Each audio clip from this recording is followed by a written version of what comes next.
शकतात. म्हणजे कसं, त्यांच्याकडे भरपूर काय आहे, भरपूर संपत्ती आहे, पण ते कधी तुम्हाला समाधान दिसणार नाही.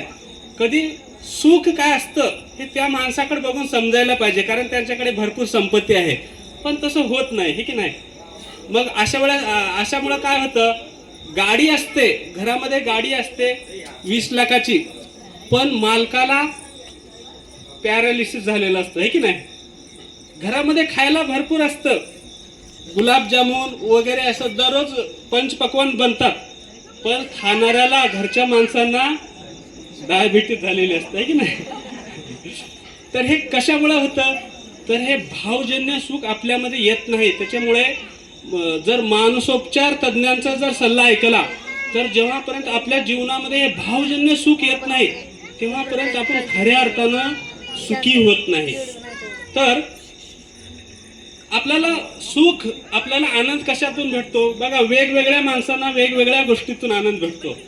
आताच सरांनी जसं सांगितलं तसं, मुख्यमंत्र्याच्या लाडक्या बहिणीला आनंद केव्हा होतो बघा, एखादी नवीन साडी घेतली किंवा एखादी नवीन गोष्ट घेतली, तर ह्या गोष्टीमध्ये थोडा कमीच आनंद असतो. पण हे जेव्हा 4 दुसऱ्या मुख्यमंत्र्याच्या लाडक्या बहिणींना जेव्हा ती दाखवली जाते, तेव्हा खूप आनंद होतो, ठीक आहे ना. तर लहान लहान मुलांना, आता माझ्याच घरी मला 2 मुली आहेत, त्यांना जेव्हा अभ्यास वगैरे दिला जातो, तेव्हा ते 10, 15, 20 मिनिट अभ्यास करतात, पण त्याच्यामध्ये त्यांचा आनंद नाही. पण एखाद्या गोष्टीची खोडी काढून दोघी एकमेकांमध्ये भांडणं, ह्याच्यामध्ये खूप प्रचंड त्यांना आनंद भेटत असतो असं. तर बघा, ह्याच्यावरूनच मला एक आठवलं. तर एकदा काय झालं, एका मानसोपचार तज्ञाकडे एक पेशंट गेला की मला खूप स्ट्रेस येतोय. बघा, आजकाल आपण जर बघितलं तर जे पाश्चिमात्य देश आहेत, जे नास्तिकवादी आहेत लोक, तर ते त्यांचं सुख, त्यांचं जे आनंद आहे, ते नको त्या गोष्टीमध्ये शोधतात. आणि त्याच्यातून काय होतं की एक व्यसनाधीनता त्यांच्यामध्ये जाणवते आणि ते त्यांच्यामधूनच स्ट्रेसचे शिकार होत असतात. तर असाच एक स्ट्रेसचा शिकार झालेला माणूस त्या मानसोपचार तज्ञाचा सल्ला घेण्यासाठी गेलेला असतो.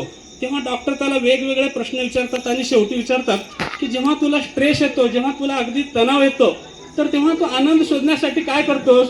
तेव्हा तो माणूस सांगतो की काय नाही, मी मंदिरामध्ये जातो. डॉक्टरला देखील आनंद वाटतो, अरे वा, बघा हा तर मंदिरामध्ये जातो. मग तू मंदिरामध्ये जाऊन निश्चितच ध्यान वगैरे करत असणार, तिथं बसून समाधान बसून ध्यान वगैरे करत असणार आणि यातून तुला आनंद भेटत असणार, है की नाही.